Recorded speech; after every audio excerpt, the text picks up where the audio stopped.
Makassar 1. Secara rutin setiap 3 bulan kita bekerja sama dengan Tribun Timur NTC untuk mengadakan bansos donor darah. Ya, kebetulan kali ini dalam rangka masih suasana Imlek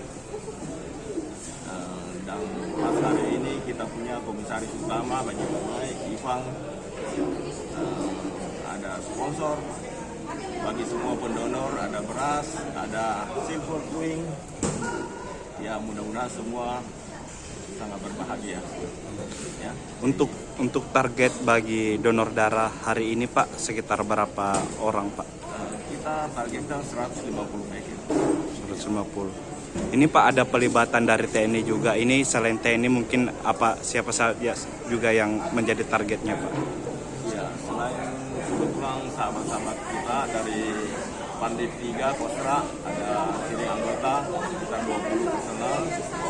Dari Damrindang Pakato juga kirim 21 personal.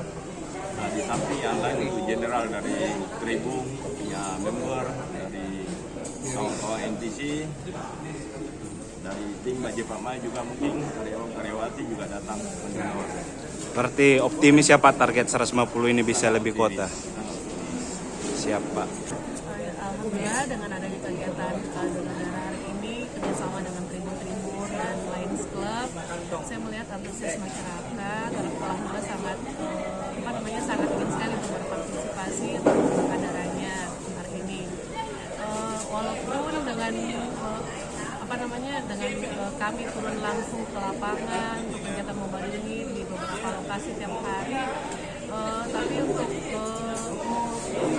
saat ini belum bisa memenuhi semua permintaan darah dari rumah sakit yang ada di Kota Makassar. Khususnya saja Rumah Sakit Udin Sudirohusodo, kita harus menyiapkan kurang lebih 100 sampai 200 kantong per harinya. Untuk kebutuhan di Kota Makassar sendiri Bu, kebutuhan darah ini sekitar berapa memang untuk per harinya Bu? Kalau kita mau estimasi memang 2% dari jumlah penduduk yang ada di Indonesia.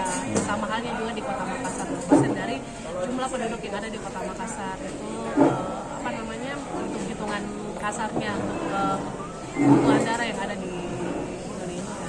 Bu, untuk mengajak mungkin seluruh masyarakat yang ada di Kota Makassar untuk donor darah, mungkin ada imbauannya Bu? Mari melakukan donor darah, karena dengan donor darah dapat bisa menyelamatkan 2-3 nyawa